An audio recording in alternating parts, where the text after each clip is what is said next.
നിങ്ങൾ ഈ നീന്തി വരുന്ന മത്സ്യകന്യകയെ കണ്ടോ? ഞാനെപ്പോഴും ഈ ഒരു ജോബിൻ്റെ ഒരു ഡിഫിക്കൽട്ടീനെ കുറിച്ചിട്ടാണോ ചിന്തിച്ചത്. നമ്മുടെ വാവേനെ കൊണ്ട് ആദ്യമായിട്ട് പുറത്ത് വന്നതാണ്.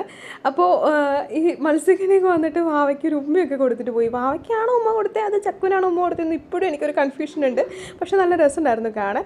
ഞങ്ങളിപ്പോൾ ഉള്ളത് ചാലക്കുടിയിൽ നടന്ന മറൈൻ ലാൻഡ് എക്സ്പോയിലാണ്. ഒത്തിരി ആയി പോയിട്ട്, പക്ഷേ വീഡിയോ എപ്പോഴാണ് ഇടാൻ പറ്റിയത്.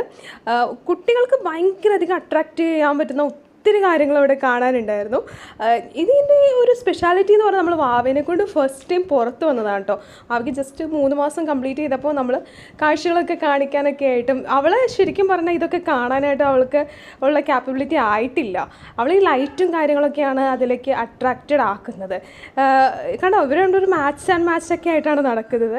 ഞാനിങ്ങനെ ഓരോ മീനിൻ്റെ അടുത്ത് കൊണ്ടുപോയി അതിങ്ങനെ തൊട്ടും ഒക്കെ കാണിച്ചു കൊടുക്കുമായിരുന്നു. ശരിക്കും ഈ ഒരു ഇൻഫ്രാസ്ട്രക്ചർ നമ്മളെ ഭയങ്കരമായിട്ടും അട്രാക്റ്റ് ചെയ്യുന്ന ഒന്ന് തന്നെയാണ്. കാരണം ഡിഫറെൻറ്റ് ടൈപ്സ് ഓഫ് ഫിഷസ് ഇവിടെ അവർ അറേഞ്ച് ചെയ്തിട്ടുണ്ട്. ചെറുത് മുതൽ വലുത് വരെ അലങ്കാര മത്സ്യങ്ങളാണ്.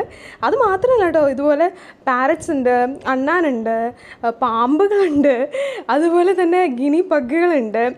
പിന്നെ ഫുഡ് ഫെസ്റ്റും ഇവിടെ നടക്കുന്നുണ്ടായി, ബുക്ക് ഫെസ്റ്റ് നടക്കുന്നുണ്ടായിരുന്നു. കുട്ടികൾക്ക് കളിക്കാനായിട്ട് ഇങ്ങനെ ഒരു ഏരിയയും കൂടിയും അറേഞ്ച് ചെയ്തിട്ടുണ്ട്. അപ്പോൾ ഞങ്ങൾ ഇതെല്ലാം കൂടി കണ്ട് ആസ്വദിച്ച് അങ്ങ് മടങ്ങി. അപ്പോൾ ഓക്കെ, ബൈ ബൈ, ടാറ്റാ.